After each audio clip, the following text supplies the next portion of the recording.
Students of class 8, welcome to online class English. Today's task is grammar, that is voice change. So follow the board.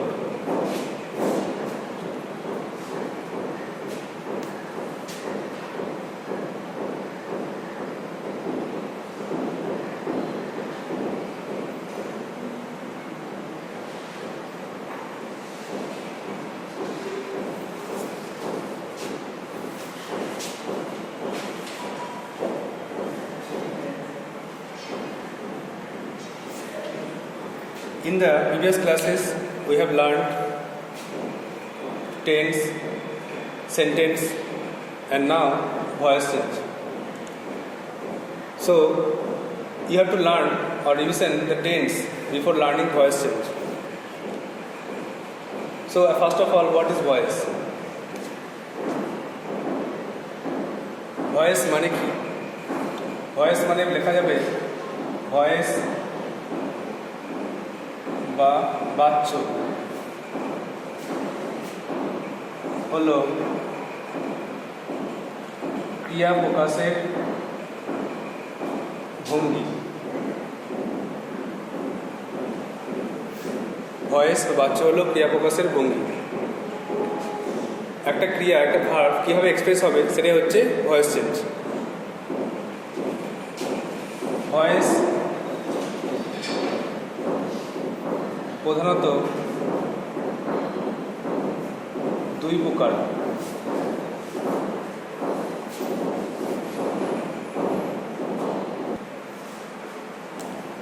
এক নম্বরে active voice মানে হচ্ছে কর্তৃবাচ্য। কর্তা নিজে কোনো কাজ করলে সেটা হয়ে যায় অ্যাক্টিভ ভয়েস বা কর্তৃবাচ্য। দু নম্বরে প্যাসিভ ভয়েস মানে হচ্ছে কর্মবাচ্য। কর্মবাচ্য কর্তার দ্বারা কোনো কাজ সম্পন্ন হলে তাকে বলা হচ্ছে প্যাসিভ ভয়েস। এছাড়া আরেকটা আছে যেটা আমরা পরে শিখব, সেটা হচ্ছে কোয়াসি প্যাসিভ ভয়েস, যেটা হচ্ছে কর্মকর্তৃবাচ্য, সেটা আমরা পরে শিখব। এখন আমার দুটো পার্ট, সেটা হচ্ছে অ্যাক্টিভ আর প্যাসিভ, এই দুটো আমরা এখন শিখব। তাহলে প্রথমে অ্যাক্টিভ ভয়েস কাকে বলে?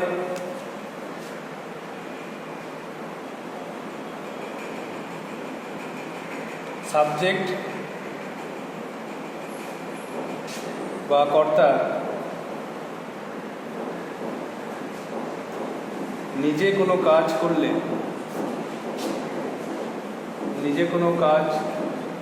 করলে তাকে অ্যাক্টিভ ভয়েস বলে। তাহলে কর্তা নিজে কোনো কাজ করলে তাকে বলে অ্যাক্টিভ ভয়েস।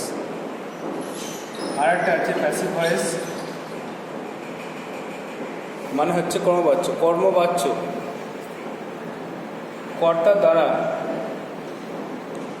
দ্বারা কোনো কাজ সম্পন্ন হলে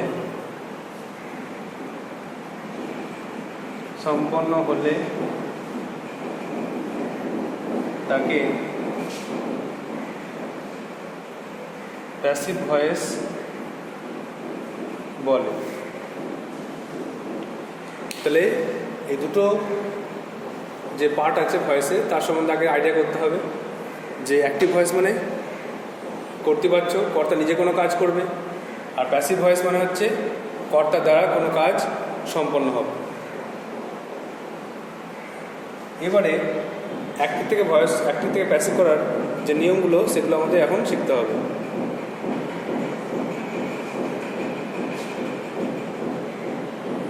আবার বলছি, তাহলে ভয়েস দুই প্রকার, অ্যাক্টিভ ভয়েস, প্যাসিভ ভয়েস। কর্তৃবাচ্য, কর্মবাচ্য। অ্যাক্টিভ ভয়েস কোনো কর্তা কোনো কাজ নিজে করে, আর প্যাসিভ ভয়েসে কাজটা কর্তার দ্বারা সম্পন্ন হয়।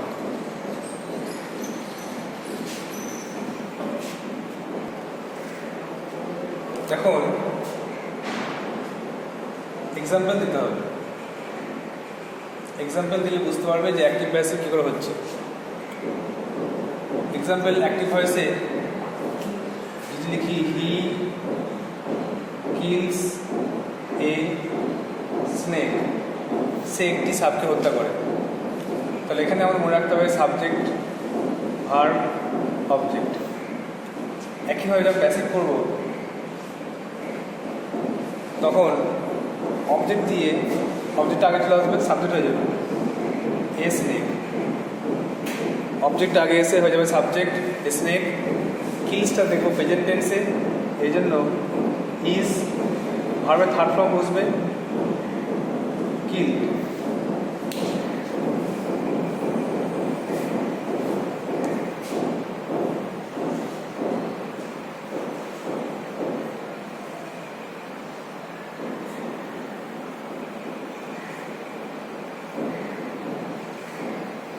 তারপরে একটা বাই বসবে আর হিটা হয়ে যাবে হিম। অ্যাক্টিভ ভয়েসে সাবজেক্ট ভার্ব অবজেক্ট আমাদের খুঁজে বার করতে হবে, আর প্যাসিভ ভয়েসে চেঞ্জ করার সময় অবজেক্টটা হয়ে যাবে সাবজেক্ট, এস একটা আগে চলে আসবে। তারপরে টেন্স অনুযায়ী একটা অক্সিলারি ভার্ব বসবে, সেটা হতে পারে অ্যাম ইজ আর প্রেজেন্ট টেন্সে, পাস্ট টেন্সে ওয়াজ ওয়্যার, আর মডাল ভার্ব থাকলে বি, প্রেজেন্ট কন্টিনিউয়াসে বিং, আর পারফেক্টে B double E N been. তাহলে এখানে স্নেক ইজ অক্সিলারি ভার্ব বসলো, ভার্বের থার্ড ফর্ম বসলো V3 বসলো, আর হিটা হয়ে গেল হিম, এটা হয়ে গেল অবজেক্ট। তাহলে সাবজেক্ট ভার্ব অবজেক্ট এভাবে বসলো।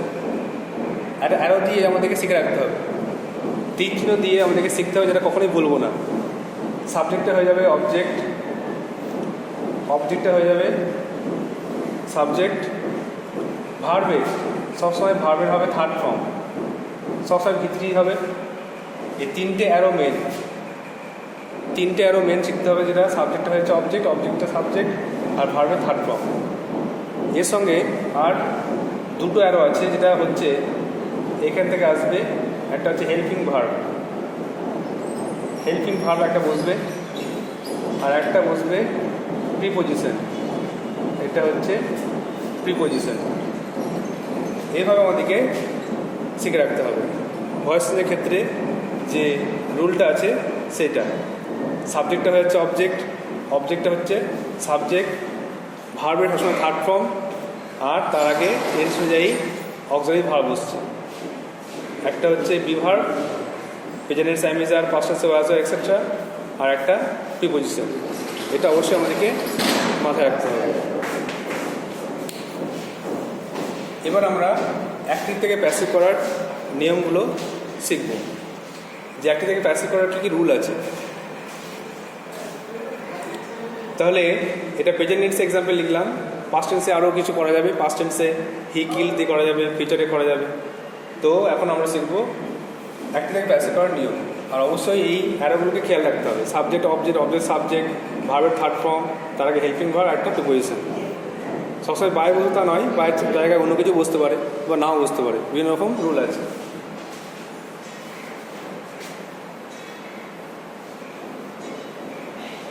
এখন অ্যাক্টিভ থেকে প্যাসিভ ভয়েস করার নিয়ম। অ্যাক্টিভ থেকে প্যাসিভ করতে গেলে কী বসে? এক নম্বর নিয়ম,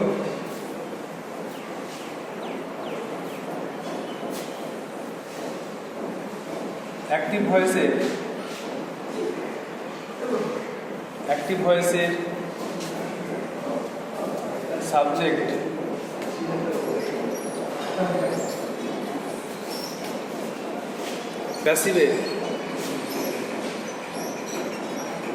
প্যাসিভে অবজেক্ট হয়,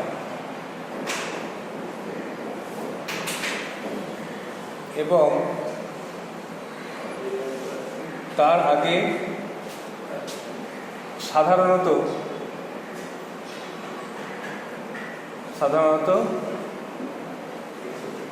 বাই বসে। তাহলে মনে রাখতে হবে অ্যাক্টিভ ভয়েসে সাবজেক্টটা প্যাসিভ ভয়েসে অবজেক্ট হবে এবং তার আগে সাধারণত বাই বসবে। 2 নম্বর নিয়ম, অ্যাক্টিভ ভয়েস এর অবজেক্ট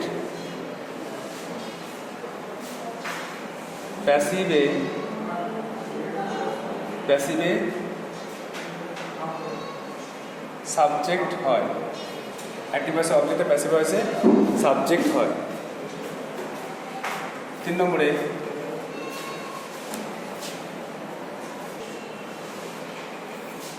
ভার্বের বা মেন ভার্ব বলা যায়, মেন ভার্বের সর্বদা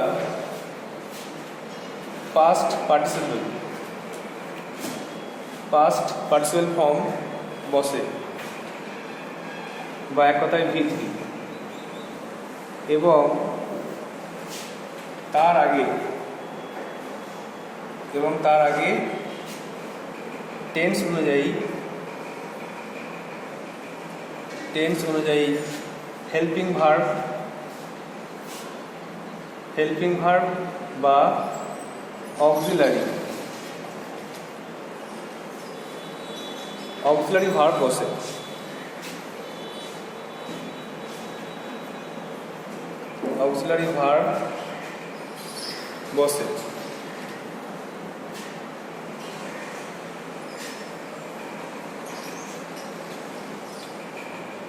নেক্সট, তাহলে আমরা ডিসকাশন করছি অ্যাক্টিভ ভয়েসের সাবজেক্ট প্যাসিভ ভয়েসে অবজেক্ট হয় এবং তার আগে সাধারণত বাই বসে।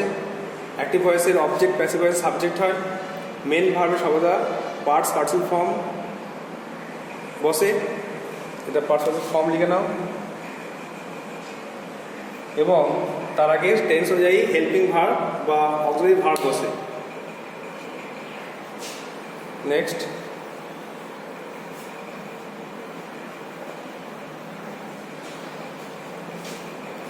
চার নম্বর,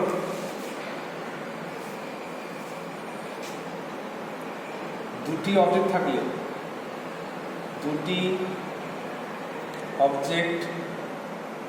থাকলে প্রথমটি বা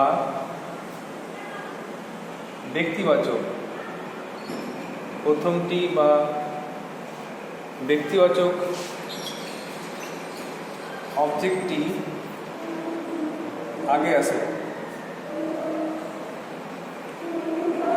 আগে আসে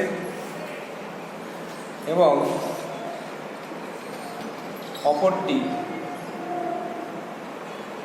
অপরটি ওই স্থানেই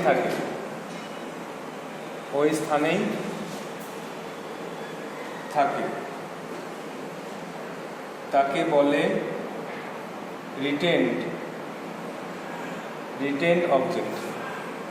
তাহলে দুটি অবজেক্ট থাকলে আমাদের খেয়াল রাখতে হবে যে প্রথম অবজেক্টটি বা ব্যক্তিবাচক যেটা অবজেক্ট আছে সেটা কিন্তু আগে আসবে, আর অপরটি ওই স্থানেই থাকবে, তাকে বলা হয় রিটেন্ড অবজেক্ট।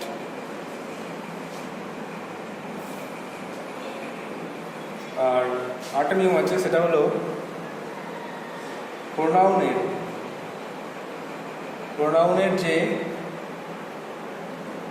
পরিবর্তন হয় তা হলো, প্রোনাউনের যে পরিবর্তন হয় সেটা কি না, অ্যাক্টিভ ভয়েসে যদি আই থাকে তাহলে প্যাসিভ হবে মি, হি থাকলে হিম, সি থাকলে হার, দে থাকলে দেম। আবার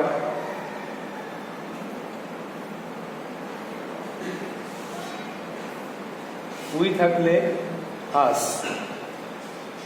এই পাঁচটা মেন, এছাড়া বাকিগুলো ইউ থাকলে ইউই হবে, চেঞ্জ হবে না, ইট থাকলে ইটে থাকবে, চেঞ্জ হবে না। এগুলো কিন্তু মাথায় রাখতে হবে। পাঁচটা নিয়ম আজকে শেখানো হলো ফার্স্ট পার্টে, এটা পার্ট 1 ক্লাস বলা যাবে, এটা ফার্স্ট পার্ট ক্লাস ভয়েসের, এই জন্য পাঁচটা নিয়ম পড়ানো হলো।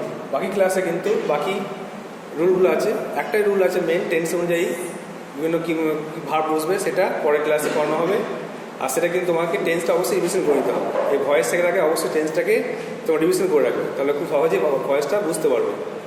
তাহলে যে নিয়মটা বললাম 4 নম্বরে, সে দুটি অবজেক্ট থাকলে প্রথমটাকে আগে নিয়ে আসবে বা ব্যক্তিবাচকটাকে আগে নিয়ে আসবে, আর অপরটি ওই স্থানে থাকবে। আর প্রোনাউনের পরিবর্তনটা হলো আই থাকলে মি, হি থাকলে হিম, সি থাকলে হার, দে থাকলে দেম, উই থাকলে আস, ইউ থাকলে ইউ, ইট থাকলে it. So I think you should write the rules in a copy and memorize it. I hope you will do so. So that's all for today. Thank you.